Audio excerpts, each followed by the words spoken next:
Olá, seja bem-vindo ao canal Fiat Voluntas Brasil.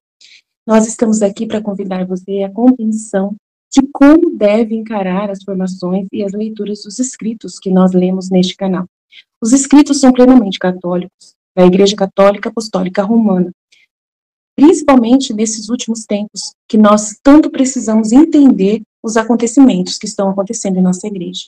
Por isso, nós queremos uma atenção especial para que você, ao entrar nos nossos vídeos, compreenda a tamanha seriedade com que nós levamos, né, os interesses de Jesus e os pensamentos de Jesus.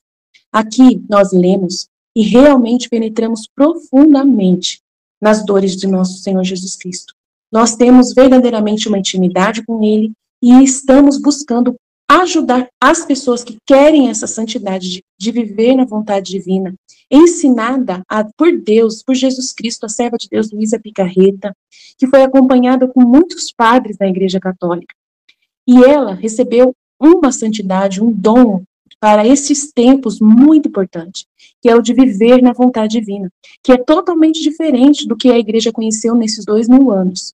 Não é seguir doutrina cegamente, regras cegamente, mas sim conhecer plenamente o coração de Jesus e obedecer os interesses de Deus para o aqui e agora, numa intimidade concreta, né, vivendo uma santidade que nunca existiu, só existiu na vida de Maria e de Jesus e da Luísa. Por isso nós estamos aqui ajudando as pessoas com vídeos longos, claro, explicando até mesmo as nossas vidas na divina vontade na prática, trazendo o conhecimento aplicado na nossa vida. Por isso nós narramos acontecimentos, parábolas, circunstâncias, para que a pessoa tenha facilidade de penetrar e interessar da forma correta pelos escritos. Uma pessoa que está na vontade humana, que é a grande chave, né, dessa santidade, é a pessoa renunciar à sua forma de pensar humano, sem Deus, né, para si mesmo, visando somente o seu próprio, né, bem pessoal. A pessoa que visa somente a sua própria salvação, a pessoa que visa somente a salvação da sua família, de poucas pessoas, ou somente dos católicos, essa pessoa está com o pensamento travado para o livro do céu, não consegue entender os escritos de Jesus. E aí, quando vai ler, ela vê uma coisa superficial e não sai da santidade humana, que é uma santidade só pessoal. Ela precisa ir para a santidade divina, que é com o pensamento em Deus. E nós queremos ajudar você a chegar lá, né, subir mais alto e conseguir ver as coisas com os olhos de Deus. Para isso, demora bastante o processo de purificação da sua mente. E nós estamos aqui para você, para te servir, para te trazer essa graça. Se você quiser contar conosco, é isso aí. Deus abençoe. Um bom vídeo para você. Em nome do Pai que me criou, do Filho que me resgatou, do Espírito Santo que me santificou. Divina vontade, reina na minha vontade. Ó minha mãe, eu te amo e tu me amas. Dai-me um gole da vontade divina, minha alma. Me abençoa, Mãe, para que todas as minhas ações sejam feitas diante dos vossos olhos maternais. Amém. Suprema Majestade, eu venho em sua divina vontade, em nome de todos, do primeiro ao último homem que existirá na terra, para dar a ti as homenagens que tendes direito, as adorações, os louvores, o amor, as reparações, por todos e por cada pecado.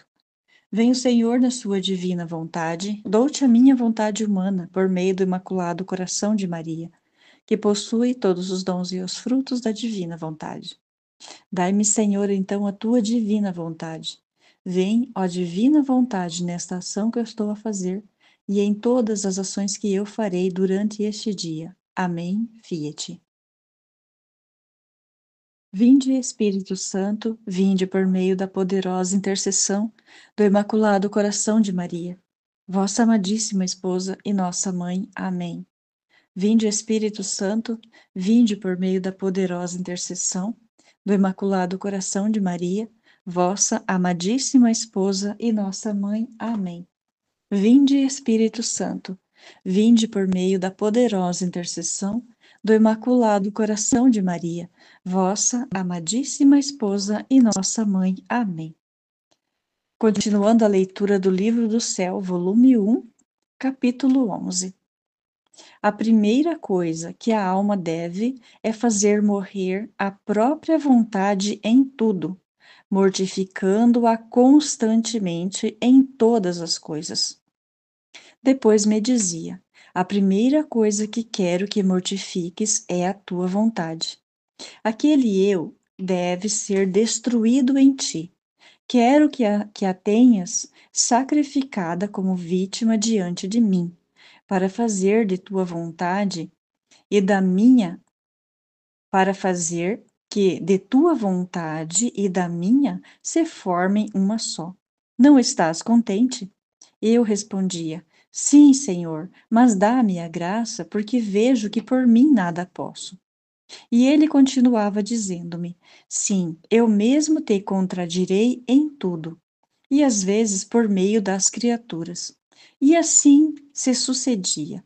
Por exemplo, pela manhã, eu acordasse e não me levantasse, se eu não me levantasse logo, a voz interior me dizia: tu descansas e eu não tive outro leito que a cruz. Logo, logo, sem tanta satisfação. Se caminhava e minha vista se ia um pouco longe, logo me repreendia. Não quero que a tua vista se afaste de ti além da distância de um passo a outro, para fazer com que não tropeces. Se me encontrava no campo e via flores, árvores, dizia-me: eu tudo criei por teu amor. Privas a tua vista deste contentamento por meu amor. Mesmo nas coisas mais inocentes e santas, como, por exemplo, os ornamentos dos altares, as procissões, dizia-me: não deves ter outro prazer senão somente em mim. Se enquanto trabalhava, estava sentada, me dizia: estás muito cômoda. Não te lembras que minha vida foi um contínuo penar, e tu, logo para agradá-lo, me sentava na metade da cadeira e a outra metade a deixava vazia, e algumas vezes em brincadeira lhe dizia: vê, senhor, a metade da cadeira está vazia, vem sentar-se junto a mim? Uma vez senti-me tão feliz que nem sei dizer.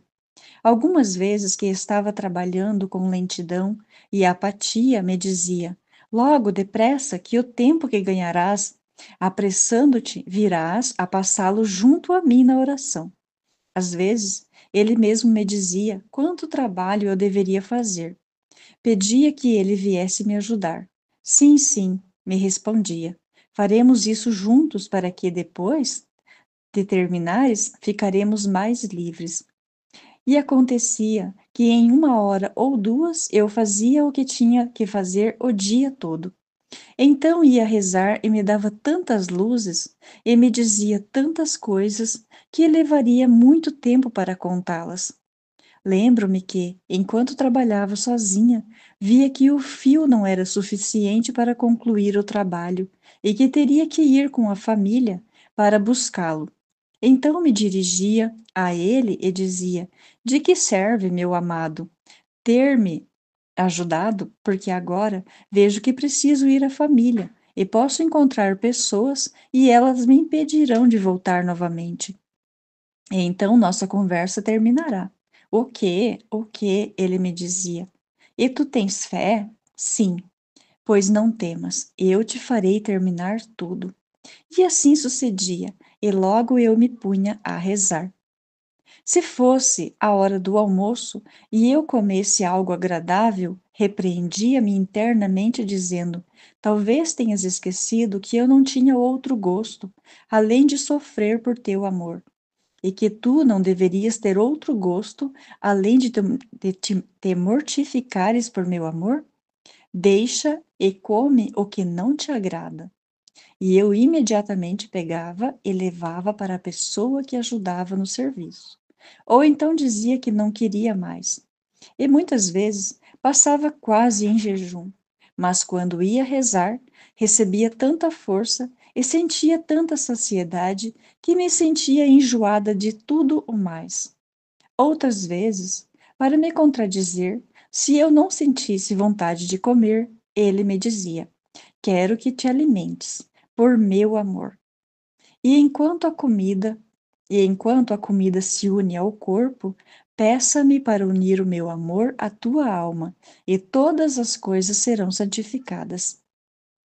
Em uma palavra, sem ir mais longe, mesmo nas menores coisas, tratava de fazer morrer minha vontade, para me fazer viver apenas para ele. Permitia que até o confessor me contradizesse, como, por exemplo, eu tinha um grande desejo de receber a comunhão, e durante todo o dia e noite não fiz nada além de me preparar. Meus olhos não podiam fechar-se para dormir devido ao palpitar contínuo do coração. E lhe dizia: Senhor, apresse-te, porque não posso ficar sem ti. Acelera as horas, faz surgir logo o sol, porque não aguento mais, meu coração desfalece. Ele próprio fazia-me certos convites amorosos, com os quais me sentia despedaçar o coração e me dizia: Vê, eu estou só, não sintas pena de não poder dormir. Trata-se de fazer companhia ao teu Deus, teu esposo, teu tudo, que é continuamente ofendido. Ah, não me negues esse consolo, que mais tarde, nas tuas aflições, eu não te deixarei. Enquanto eu estava com essas disposições, de manhã ia com o confessor, e sem saber o porquê, a primeira coisa que ele me dizia era: Não quero que receba a comunhão. Digo a verdade, era tão amargo para mim que às vezes não fazia nada além de chorar. Não me atrevia a dizer nada ao confessor, porque era isso que Jesus queria que eu fizesse. Caso contrário, ele me repreendia. Mas ia ter com ele e dizia minha tristeza: Ó meu bem, por isso a vigília que fizemos esta noite, que depois de tanto esperar e desejar, devia ficar privada de ti? Sei bem que devo obedecer, mas diga-me, posso estar sem ti? Quem me dará a força? Ademais, qual o valor de ir a essa igreja sem levar-te comigo? Eu não sei o que fazer, mas tu podes remediar a tudo. Enquanto assim desabafava, sentia vir um fogo junto a mim, entrar uma chama no coração, e eu sentia dentro de mim, e em seguida me dizia: Acalma-te, acalma-te, eis-me aqui. Estou já em teu coração. O que temes agora? Não te aflijas mais. Eu mesmo quero te enxugar as lágrimas. Tens razão. Tu não podias estar sem mim, não é verdade? Então eu ficava tão aniquilada em mim mesma por isso. E dizia-lhe que se tivesse sido boa, ele não teria disposto dessa maneira. E pedia-lhe que não me deixasse mais, que sem ele eu não queria ficar. Capítulo 12. Jesus quer se apaixonar pela alma que sofre por amor a ele. Por isso, a leva a mergulhar no mar sem limites de sua paixão, a primeira visão de Jesus. Depois dessas coisas, um dia, após a comunhão, sentia-o todo amoroso em mim, e que me amava tanto que ficava maravilhada, porque me via tão má e sem corresponder, e dizia dentro de mim: ao menos fora boa e lhe correspondera. Ainda tenho medo de que me deixe. Esse medo de me deixar sempre tive e ainda tenho, e às vezes é tanta a dor que sinto que acho que a pena de morte seria menor. E se ele próprio não vier a me acalmar, não sei como me dar paz. Entretanto, quer estreitar-se mais intimamente a mim. E enquanto o sentia dentro de mim, com uma voz interna me disse: Minha amada, as coisas passadas foram apenas uma preparação. Agora eu quero chegar aos fatos e para dispor teu coração para fazer o que eu quero de ti, isto é, a imitação da minha vida. Quero que entres no imenso mar da minha paixão, e quando tiveres correspondido bem à amargura das minhas penas, o amor com que as sofri, quem sou eu que tanto sofri? E quem és tu, criatura vil? Ah, teu coração não se atreverá a opor-se aos golpes à cruz, que eu preparei somente para o teu bem, mas sim, apenas pensando que eu, teu mestre, sofri tanto. Tuas tristezas parecerão sombras comparadas às minhas. O sofrimento será doce para ti e serás incapaz de ficar sem algum sofrimento.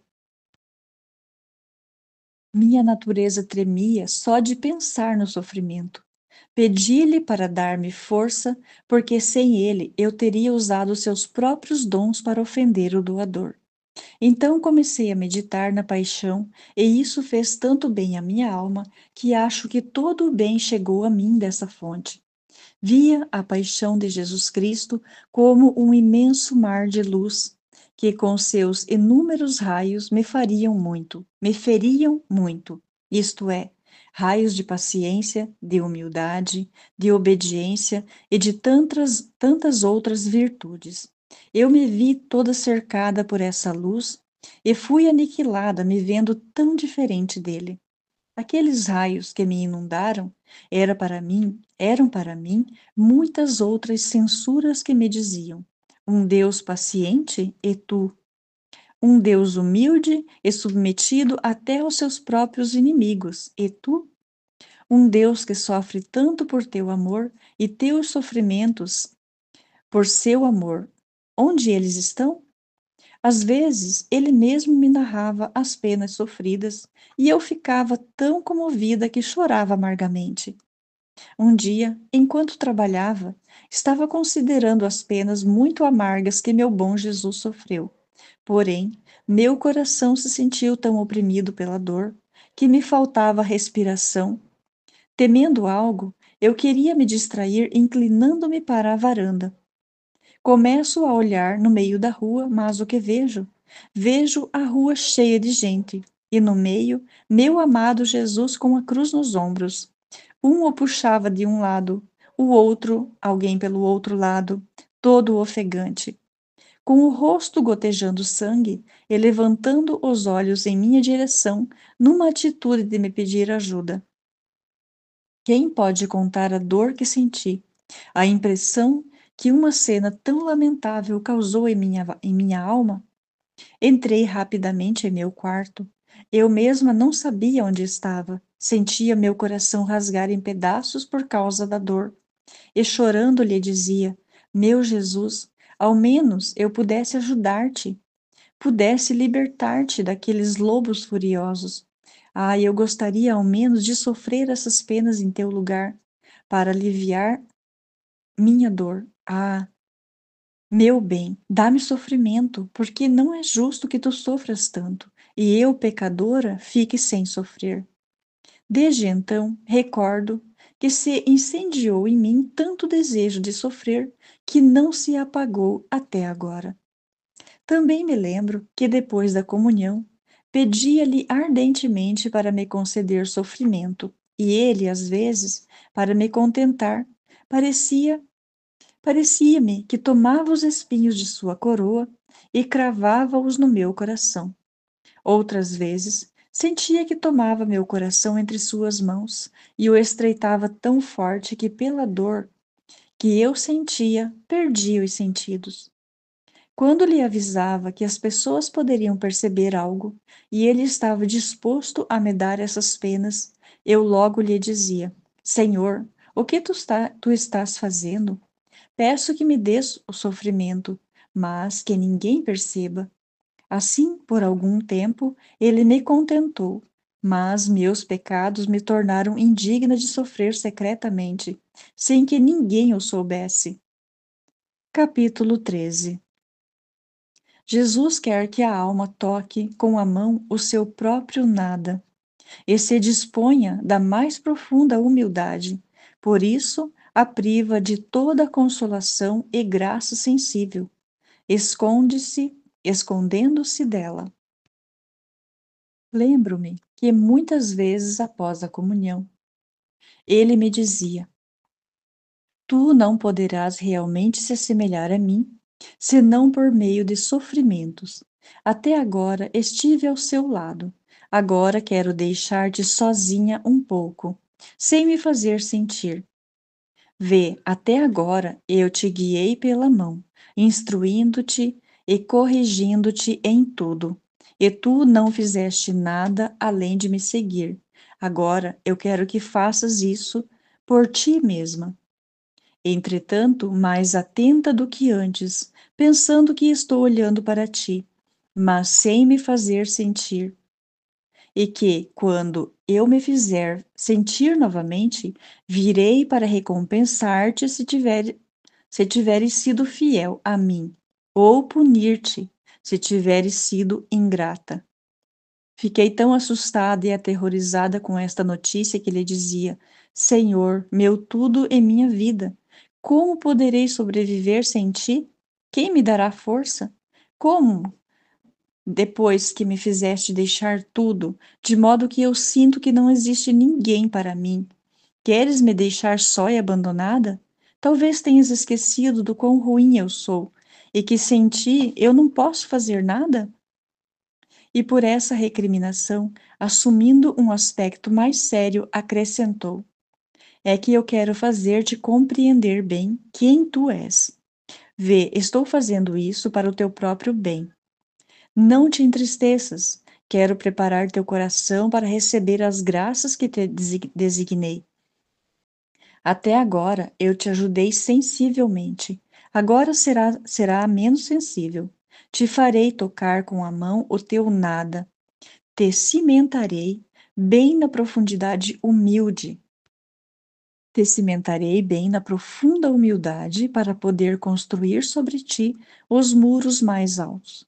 Assim que, em vez de afligir-te, deverias alegrar-te e me agradecer. Porque, quanto antes eu te fizer passar pelo mar tempestuoso, mais cedo chegarás a um porto seguro. Quanto mais duras as provas que te sujeitarei, tantos maiores graças eu te darei. Então, ânimo, ânimo, e depois logo virei. E ao dizer-me isso, parecia que ele estava me abençoando e indo embora. Quem pode dizer a dor que eu sentia, o vazio que deixava em meu interior, as lágrimas amargas que eu derramei? Porém, resignei-me à sua vontade. Parecia que de longe lhe beijava a mão que me havia abençoado e dizia-lhe: Adeus, ó santo esposo, adeus. Vi que tudo para mim tinha acabado, considerando que eu tinha somente a ele, e sem ele não tinha outro consolo. Mas tudo se transformava em dores muito amargas. Antes, as próprias criaturas intensificavam minha dor, de modo que todas as coisas que via me pareciam dizer: Vê, somos obras do teu amado. Onde ele está? Se eu olhasse para a água, fogo, flores e até as próprias pedras, imediatamente o pensamento me vinha e me dizia: Ah, estas são as obras do teu esposo. Elas têm o prazer de vê-lo, e tu não o vês. Ah, obras do meu Senhor, me deem notícias, me digam onde ele está. Falou-me que logo voltaria, mas quem sabe quando? Às vezes alcançava uma desolação tão amarga que sentia falta de ar, me sentia gelar toda. Sentia um calafrio em toda a minha pessoa. Às vezes a família percebia isso, e eles atribuíam a alguma doença física e queriam me colocar em tratamento, chamar médicos. Às vezes insistiam tanto que conseguiam, mas eu, no entanto, fazia o máximo que podia para ficar sozinha. Então eles raramente notavam. Capítulo 14. A alma experimenta que não é capaz de nada sem Jesus Cristo e que deve tudo a Ele. Jesus, o verdadeiro diretor espiritual, a instrui sobre como fazê-lo no estado de escuridão e abandono, na oração, na comunhão e nas visitas ao Santíssimo Sacramento. Recordava-me também de todas as graças, as palavras, as correções, repreensões, claramente que tudo ele fizera até aí, tudo tinha sido obra de sua graça, e que de mim não ficava mais do que o puro nada e a inclinação ao mal. Tocava com a mão, que sem ele não sentia mais o amor tão sensível, nem aquelas luzes tão claras na meditação, de modo que permanecia por 2 ou 3 horas, mas, mesmo assim, fazia o máximo que podia, para repetir o que fazia quando o sentia, porque ouvia aquelas palavras que ressoaram: se tu fores fiel a mim, irei premiar-te, se ingrata, castigar-te. Assim passava, às vezes 2 dias, às vezes 4, mais ou menos como lhe agradava. Meu único consolo era recebê-lo no sacramento. Ah, sim, certamente, lá o encontrava, não podia duvidar. E lembro-me de que ele raramente não se fazia ouvir, porque eu tanto lhe pedia e importunava que me contentava, mas não amorosa e amavelmente, senão severamente. Depois que passaram esses dias, no estado descrito acima, especialmente se eu tivesse sido fiel a ele, sentia-o voltar para o meu interior. Falava comigo mais claramente, e como em dias passados eu não tinha conseguido conceber nem uma palavra dentro de mim, nem ouvido qualquer coisa, então entendia que não era minha fantasia, como muitas vezes eu costumava pensar antes. Até esse momento, não dizia nada ao confessor, ou a nenhuma outra alma vivente. Entretanto, fazia o quanto podia para corresponder-lhe, porque, senão ele me faria tanta guerra que não teria paz. Ah, Senhor, tem sido tão bom comigo e eu sou tão ruim ainda. Continuando com o que havia começado, sentia-o dentro de mim, abraçava-o, estreitava-o e dizia-lhe: amado bem, veja como nossa separação tem sido amarga. E ele me dizia: é nada o que tu passaste, prepara-te para provas mais duras. Por isso eu vim, para dispor teu coração e fortalecê-lo. Agora vais-me contar tudo o que passou, tuas dúvidas e medos, todas as tuas dificuldades, para poder te ensinar como se comportar na minha ausência. Então eu narrei minhas tristezas, dizendo: Senhor, olha, sem ti eu não tenho conseguido fazer nada de bom. Fiz a meditação toda distraída, feia, tanto que não tinha o espírito para oferecer a ti. Na comunhão, não pude passar horas inteiras como quando te sentia. Me via sozinha, não tinha ninguém para me entender. Me sentia vazia de tudo. A dor da tua ausência me fazia provar agonias mortais. Minha natureza queria apressar-se imediatamente para fugir daquela dor, especialmente porque ainda parecia, especialmente porque parecia que eu não estava fazendo nada além de perder tempo. E ainda o medo que ao voltar tu me castigarias por não ter sido fiel. Então, eu não sabia o que fazer. Além disso, a dor de que tu estás sendo continuamente ofendido e que eu, sem saber quando, onde, antes me ensinavas a fazer esses atos de reparação, essas visitas ao Santíssimo Sacramento pelas ofensas que tu recebes. Então, diga-me, como devo fazer? E ele, me instruindo benignamente, me dizia: tens feito mal por estares tão perturbada. Não sabes que eu sou o espírito de paz? E a primeira coisa que te recomendo é não perturbar a paz do coração quando em oração não pode se recolher. Não quero que pense sobre isso ou aquilo, como é ou como não é. Fazendo dessa maneira, tu mesmo chamas a distração. Pelo contrário, quando estás nesse estado, a primeira coisa é que te humilhes, confessando-te merecedora dessas penas, pondo-te como humilde cordeiro nas mãos do carrasco, que enquanto o mata, lhe lambe as mãos. Então tu, enquanto te vês espancada, abatida, sozinha, te resignarás às minhas santas disposições. Me agradecerás de todo o coração. Beijarás a mão que te bate, reconhecendo-te indigna dessas dores. Então me oferecerás aquelas amarguras, angústias e tédio, pedindo que eu as aceite como sacrifício de louvor, de satisfação por tua culpa, de reparação pelas ofensas que me fazem.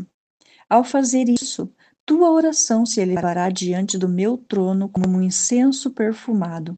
Ferirá meu coração e atrairá novas graças e novos carismas para ti. O demônio, vendo-te humilde e resignada, toda abismada em teu nada, não terá forças para se aproximar. Eis que, onde pensou que estava perdendo, farás grandes aquisições. Quanto à comunhão, não quero que te aflijas por não saber como vais ficar. Deves saber que é uma sombra das dores que sofri no Getsêmani. Como será quando eu te fizer participante dos flagelos, dos espinhos e dos cravos? O pensamento dos sofrimentos maiores te fará sofrer com mais ânimo as penalidades menores. Portanto, quando na comunhão te encontrares sozinha, agonizante, pensas que eu te quero um pouco em minha companhia na agonia do horto. Portanto, permanece junto a mim e faz uma comparação entre tuas dores e as minhas.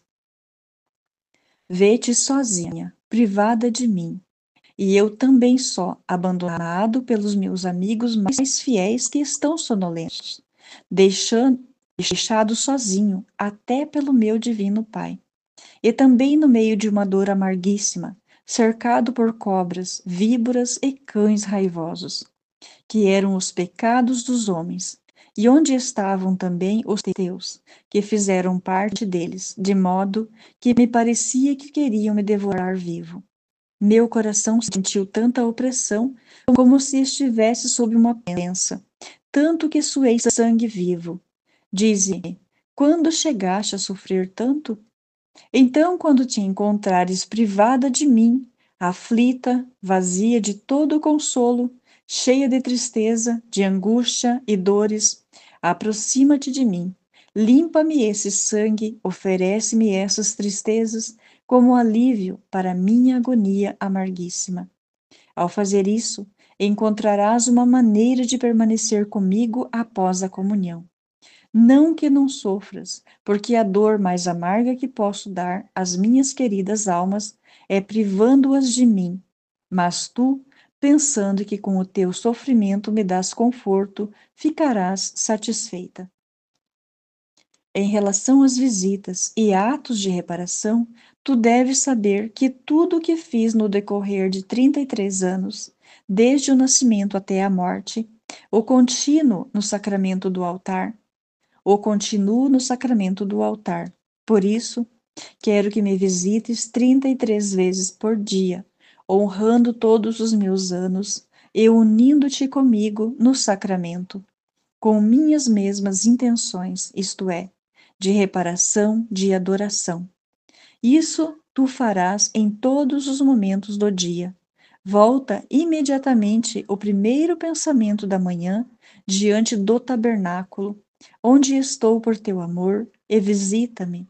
O último pensamento da tarde, enquanto tu dormes à noite, antes de comer, ao começo de toda a ação tua, caminhando, trabalhando.